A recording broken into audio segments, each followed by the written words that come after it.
កាត់ពីវគ្គមុនមកយើងលើវគ្គចោះឆាវានិយាយគ្នាវាថាស្អីគេចាប់ក្របព្រួនដែលឯងទៅទេអញ្ចឹងហ៎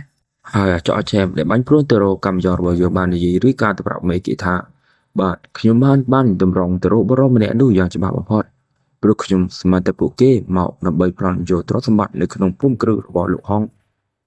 យើងក៏បានលើពួកអាចោះឆានៅគៀនមកបាននិយាយគ្នាថាអូហូបែរជាមានអ្នកខ្លាំងចិត្តក្លាហានមកលេបភូមិគ្រឹះនេះផងប្រហែលជាអាចមានហើយមើលទៅយើងមើលទៅមេពួកគេទៅភ័យបែកយើងមកបន្តបន្តិចហើយកូនចៅរបស់គេក៏បានបន្តនិយាយថាពិតជាចោលមែនហើយមើលទៅភ្លាមនោះមេដឹកនាំរបស់គេក៏បានខឹងជាខ្លាំងហើយក៏បាននិយាយថាពួកយើងចិត្តទៅដល់ភូមិគ្រូនោះម្ដងទៀតហើយយើងមិនអាចបន្តឲ្យអ្នកផ្សេងមកដណ្ដើមយកវាពីយើងបានឡើយ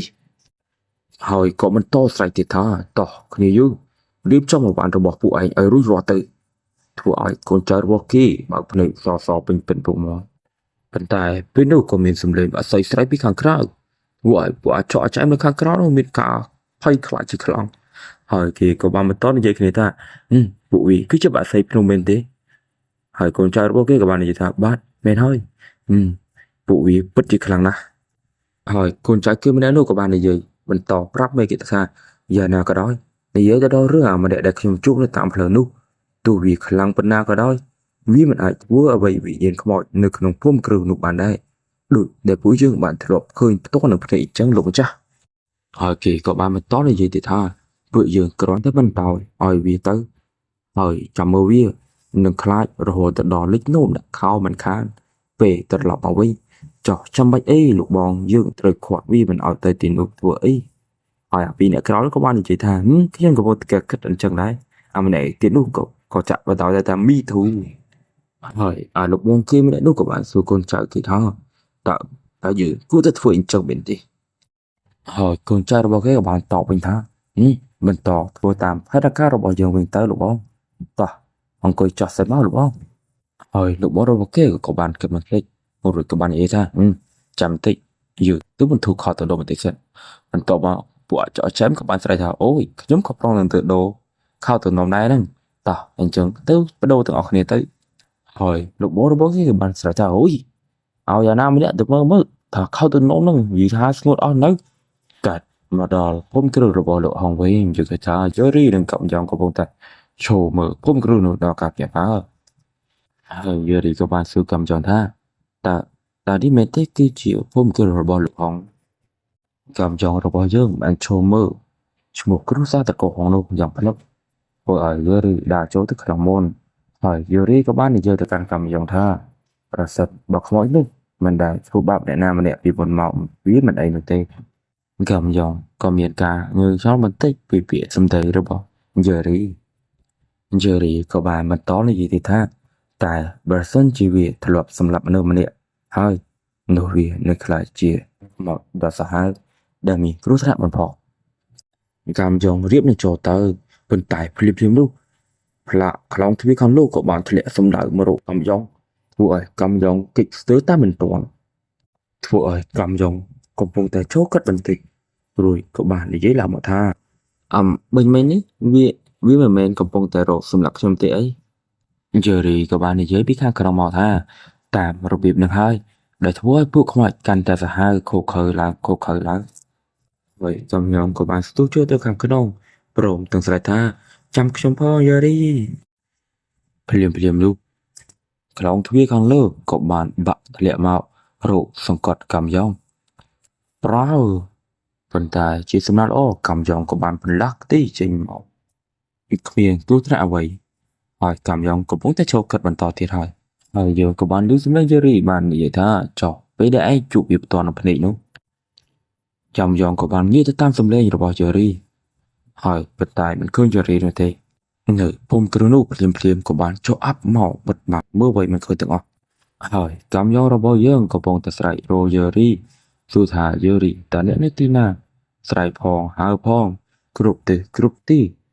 មិនបានឮសំឡេងយូរីតបមកវិញទេពេលកំយ៉ងកំពុងតែដើររកយូរីនោះក៏មានអ្វីម្យ៉ាងកំពុងតែឆ្ពោះសម្ដៅមករកមុខកំយ៉ងប៉ុន្តែកំយ៉ងរបស់យើងមិនខ្វល់គេចយ៉ាងរំភើបរួចក៏បន្តហៅឈ្មោះយូរីរបស់យើងហើយក៏បន្តនិយាយមិនអីថា tại giờ đi bắt tờ na bắt tờ hơi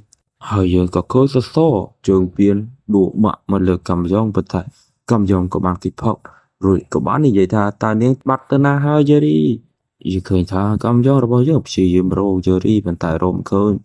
hơi giờ khởi tha khom cứng rồi bao lộ hong có bạn đua rồi luôn bạn tích tí giờ có khởi thì ta cầm dòng rồi bao giờ có bao ta ông cuối này làจะสอดทมมวยออกคนใบปอได้ปีบองพดมันนี่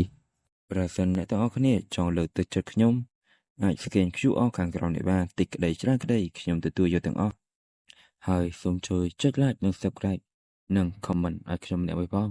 វាក៏ជាការលើកទឹកចិត្តឲ្យខ្ញុំនឹងបន្តធ្វើវីដេអូបន្តទៀតដែរអរគុណអ្នកទាំងអស់គ្នារួចក៏បាននិយាយម្នាក់ឯងទៅថាអូយរឿងនេះកាន់តែអាក្រក់ទៅហើយមែនអត់នាងនោះកំចុងក៏បានចាប់អារម្មណ៍អ្វីដែលនៅពីក្រោយធ្នូខ្យល់គួចមួយកំពុងតែគួចចាប់ពុតឡើងក៏បានចេញរូបរាងអ្វីមួយយ៉ាងដូចជាខ្មោចអញ្ចឹងកំចុងក៏បាននិយាយថាអើយឥឡូវនេះខ្ញុំចាប់ផ្ដើមខឹងមែនទែនហើយណាកាត់មកដល់ក្នុងផ្ទះរបស់លោកម្ចាស់ហងវិញយើងក៏បានឃើញថាយឺរីកំពុងតែលូនចេញពីក្រោមបាត់ពីដានមកព្រមទាំងមានហឹបមួយផងដែរយឺរីក៏បានបោះខ្លួនបោះប្រារួចក៏លើកហឹបហើយក៏បានបន្តនិយាយថាឯងចង់យើងចាត់ការពួកវាតាមរបៀបណាមែនទេពេលនេះយឺរីកំពុងតែនិយាយជាមួយនឹងខ្មោចហើយយឺរីក៏បានបន្តទៀតថាចាខ្ញុំនឹងធ្វើវាដើម្បីអ្នកខ្ញុំនឹងសន្យាព្រាមនោះក៏មានសំឡេងប្រុសប្រាក់ក្នុងកដងវាមានការរញ្ជួយភូមិគ្រឹះនោះជាខ្លាំងធ្វើឲ្យពីដានៅឈើខាងលើក៏ពុទ្ធបាក់ចោះមកបន្តបន្តិចហើយយកក៏បានឃើញទៅថាវាក៏បានទុះទំនួលជាមកគឺថាកំចុងរបស់យើងគឺបានវួយកំតិច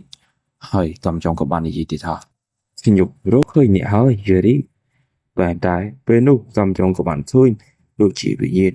កំពុងតែចូលក្បាលយឺរីព្រោះឲ្យកំចុងពុំមានការភ័យផ្អើលបោកភ្នែកធំពុតពុំមួនហើយវិញ្ញាណនោះក៏បានរលាយបាត់ទៅបន្តិចម្ដងកំចុងក៏មានការភ័យផ្អើលលីភ្នែកផងបោកភ្នែកផងរួចបានចុះអស់ទៅយឺរីថា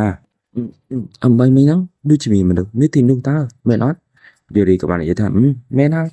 យឺរីក៏បាននិយាយប្រាប់ទៅកំចុងថានេះគឺជាខ្មោចលោកហងតើឥឡូវវាបានបាត់ទៅហើយវាក៏មិនព្រមត្រឡប់មកវិញដែរ